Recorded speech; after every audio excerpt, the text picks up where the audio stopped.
Hello बच्चों, good morning. आज हम संकाय एवं विषयों की समझ संकाय एवं विषयों की समझ वाले पेपर में जो हमारे टॉपिक चल रहा था व्याख्यान विधि का, उसी में आगे बात करेंगे। व्याख्यान विधि का अर्थ, परिभाषाएं और व्याख्यान विधि का प्रयोग कब करना चाहिए, कब और किस लिए किया जाता है, ये सब बातों पर हमने कल बातें कर ली थी। आज हम व्याख्यान विधि में आगे पढ़ेंगे। तो व्याख्यान विधि की कब प्रयोग करने या व्याख्यान विधि का क्या अर्थ है, क्या इसकी परिभाषा है, इन सबको समझने के बाद आपको शायद ये महसूस होने लगा होगा कि व्याख्यान विधि कि क्या दोष है, क्या गुण है और ये किस तरह से प्रयोग की जानी चाहिए। तो सबसे पहले कोई भी विधि हम पढ़ते हैं तो वो उस विधि का जो स्ट्रक्चर है कि यानी कि उस विधि को किस तरह से हम उसको प्रिपेयर करते हैं या किस तरह से उसकी योजना बनाते हैं, किस तरह हम उसको क्रियान्वयन करते हैं, इसके ऊपर बात करते हैं। तो सबसे पहले व्याख्यान विधि में हम करेंगे कि व्याख्यान विधि को फॉलो करने के लिए हमें क्या करना पड़ता है। सबसे पहले तो सबसे पहले व्याख्यान विधि के जिसको हम भाई किसी भी विधि को की योजना बनाने या उसको क्रियान्वयन करने के लिए उसके पद बोलते हैं, यानी कि व्याख्यान विधि के पद, या फिर कहें कि चरण। चरण मतलब कि किन चरणों के, या फिर एक बात और आती है कि सोपान, स्टेप्स, यानी कि स्टेप बाय स्टेप ये विधि किस तरह से फॉलो की जा सकती है, किस तरह से इसकी योजना की बनाई जाती है, किस तरह से इसको बच्चों को पढ़ाया जाता है। कि अध्यापक जो है व्याख्यान मेथड से अगर पढ़ाता है तो उसको सबसे पहले क्या करना पड़ता है। तो उन सब बातों को हम क्या कहेंगे, पद, चरण या सोपान या स्टेप्स, यानी कि स्टेप बाय स्टेप हम इस विधि को किस तरह से इसको अपना सकते हैं, किस तरह से इसके माध्यम से हम पढ़ा सकते हैं। तो क्या करेंगे, सबसे पहले व्याख्यान विधि में जो पद है, सबसे पहले चरण में हम क्या करेंगे, सबसे पहले चरण में हम क्या करेंगे कि व्याख्यान विधि को तैयार करेंगे। यानी कि क्या कहेंगे कि व्याख्यान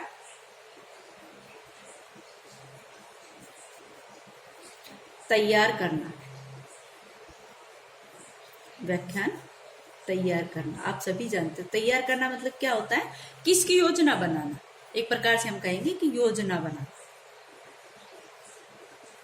भाई मेरे को कल बनाना, कहने का अर्थ है कि व्याख्यान विधि से अगर हम पढ़ाते हैं किसी भी विषय वस्तु को, किसी भी पाठ्य वस्तु को, तो उसके लिए हमें सबसे पहले उसको तैयार करना पड़ता है कि ये कितना, क्या बोलना है, क्या करना है, इसमें से क्या पढ़ाना है, क्या विशेष है, क्या महत्वपूर्ण है, क्या नहीं। तो वो क्या होगा, योजना बनाना या व्याख्यान तैयार करना।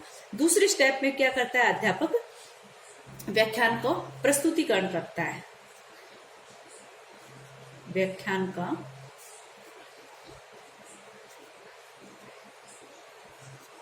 प्रस्तुतिकरण, प्रस्तुतिकरण का मतलब क्या होता है बेटा, प्रेजेंटेशन, यानी कि उसको क्रियान्वयन करना। यानी कि दूसरे स्टेप में अध्यापक क्या कर, पहले तो भाई उसने खाका इसको तैयार कर लिया, यानी कि इसका खाका बना लिया व्याख्यान विधि का। दूसरे स्टेप में अध्यापक क्या करे, व्याख्यान का प्रस्तुतिकरण करेगा, और प्रस्तुतिकरण जितना अच्छा होगा उसका उतना ही अच्छा फल मिलेगा, यानी कि सीखने वाला बच्चा उतना ही अच्छे से सीख पाएगा। और लास्ट जो इसका स्टेप है, लास्ट जो चरण है वो है इसका विद्यार्थी द्वारा संग्रहण। विद्यार्थी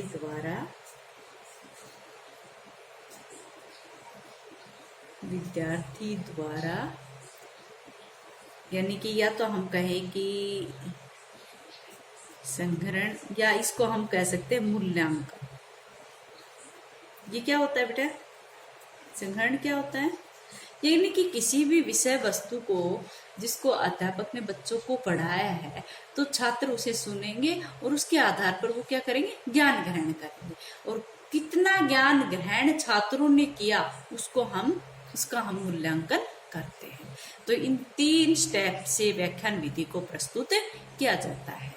ठीक है, सभी को शायद समझ में आ गया। 3 ही बातें हैं कि सबसे पहले हम कोई भी कार्य करें उसको उसकी प्रिपेयर करने के लिए उसकी प्री प्लानिंग करते हैं, यानी कि उसकी योजना बनाते हैं। दूसरे में उसका प्रेजेंटेशन करते हैं, और तीसरे में हम उसका डाटा कलेक्शन, यानी कि विद्यार्थियों द्वारा जो ज्ञान प्राप्त किया उसका संग्रहण या मूल्यांकन करते हैं। तो इस तरह से इन तीनों ही स्टेप से व्याख्यान विधि को प्रस्तुत किया जाता है।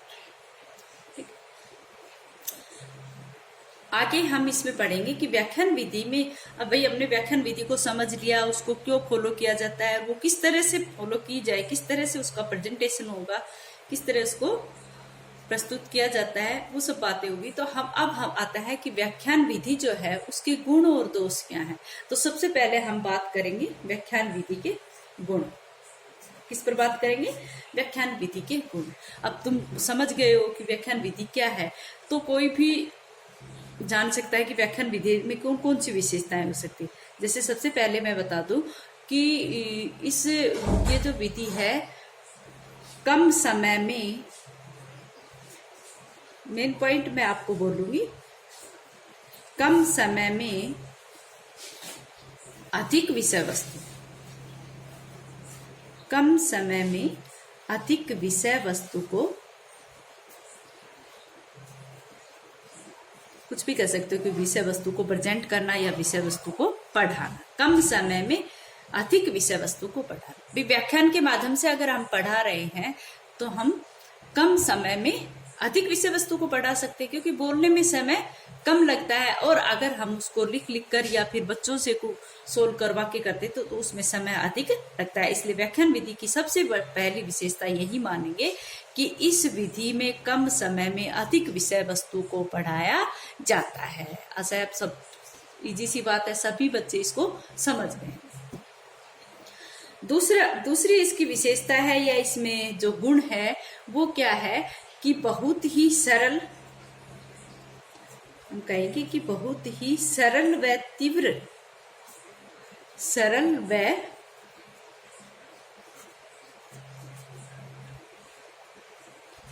तीव्र गति से चलने वाली विधि, चलने वाली विधि, यानी कि ये जो विधि है बहुत ही सरल है, व्याख्यान देना बहुत ही आसान है और वो बहुत ही तीव्र गति से चलती है। इसीलिए हम कहते हैं कि इस कम समय में अधिक विषय वस्तु पढ़ाई जाती है। तो इसको हम इस तरह से भी कह सकते हैं कि ये बहुत सरल है और तीव्र गति से इसको चलने वाली विधि है, या फिर तीव्र गति से इसका पाठ्यक्रम पूर्ण करने की विधि। तीसरी जो बात है वो है, तीसरा जो इसमें गुण है वो है कि विषय के प्रति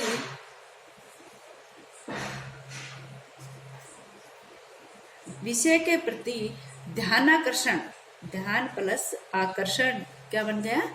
ध्यानाकर्षण। विषय के प्रति ध्यानाकर्षण करने में सहायक, विषय के प्रति ध्यान आकर्षक करने में सहायक।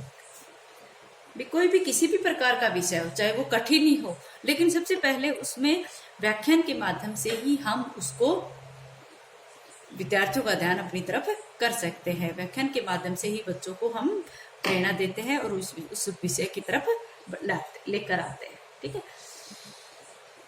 चौथा जो इसमें गुण है वो मैं आपको बताती हूँ कि ये जो विधि है ये तार्किक एवं वैज्ञानिक है। तार्किक व मनोवैज्ञानिक।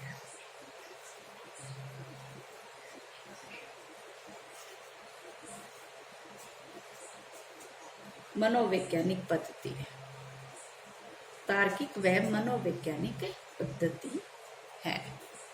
वो कैसे? भाई तार्किक है कि कोई भी विषय वस्तु, कल मैंने ये बात आपको कही थी कि चाहे कोई सी भी विधि है, जो जैसे कि वर्तमान समय में जो समस्या समाधान विधि है या प्रायोजना विधि है या कोई भी दत्त कार्य जिसको क्रियान्वयन करने के लिए हम क्या करते हैं? व्याख्यान विधि का ही प्रयोग करते हैं। इसलिए हम कहेंगे, और इसमें किसी भी बात को तर्क वितर्क किया जा सकता है। और वैसे तो मनोविज्ञान ही मानता है कि जो बाल केंद्रित, कुछ जो आलोचक है उन्होंने माना था कि ये जो शिक्षक केंद्रित विधि है इसमें बच्चा जो है निष्क्रिय है, लेकिन बाद में मैंने आपको ये भी बताया था कि ये विधि में ये जो इसके प्रशंसक हैं उन्होंने ये कहा कि विधि में कमी नहीं है, पढ़ाने वाले में कमी होती ताकि जिससे ये बच्चा निष्क्रिय रहता। अगर अध्यापक अच्छे से तैयार करके पाठ को भली प्रकार से याद करके पढ़ाता है तो बच्चा उसमें रुचि लेता है। और ये मनोवैज्ञानिक इसीलिए मानी जाती है क्योंकि इसमें विभिन्न जो भी मेथड है उन सभी मेथडों को इसके माध्यम से पढ़ाया जा सकता है और सभी विधियों पर लागू है, यानी कि सभी सभी विषयों पर ये विधि लागू है। सभी विषय को कहीं न कहीं व्याख्यान विधि के माध्यम से हम पढ़ा सकते हैं। ठीक है। नेक्स्ट जो है इसकी विधि जो है वो, सॉरी, नेक्स्ट जो इसकी विशेषता है वो मैं कहूंगी कि बड़ी कक्षाओं या तो कहें कि बड़ी कक्षाओं व बड़े समूह, बड़ी कक्षाओं या बड़े समूह के लिए उपयुक्त।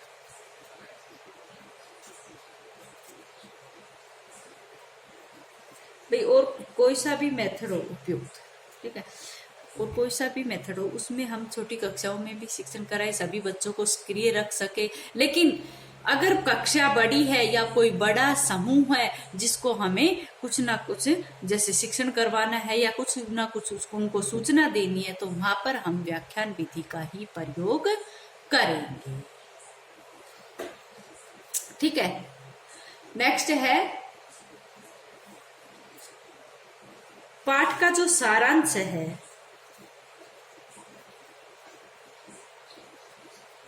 कहने का अर्थ है कि पाठ का जो सारांश व या फिर बोले कि पुनरावलोकन, क्या पुनरावलोकन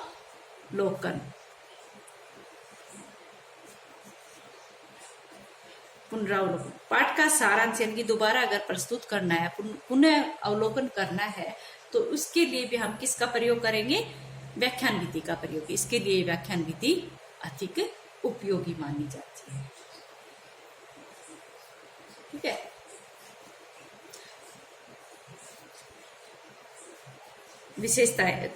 विशेषताएं गुण। नेक्स्ट मैं कहूंगी कि जो व्याख्यान विधि है वो मितव्ययी है, यानी कि कम खर्चा आता है, या फिर हम कहें कि ये विधि कम खर्चीली है। ये विधि कम खर्चीली है, कम खर्चीली या फिर कहें मितव्ययी जिसको बोलते हैं। इस पर बहुत ही कम मितव्ययी, बहुत ही कम खर्चा आता है, क्योंकि भाषण में क्या खर्चा होता है? कुछ भी नहीं। कोई किसी प्रकार की सहायक सामग्रियों की आवश्यकता इतनी विशेष पड़ती नहीं। हाँ, अध्यापक अपनी विषय वस्तु को सरल बनाने के लिए कुछ चार्ट या मॉडल का प्रयोग कर सकता है, लेकिन ये विधि सब विधियों से कम खर्चीली विधि मानी गई। अच्छा बच्चों, आज इतना ही, आगे कल कर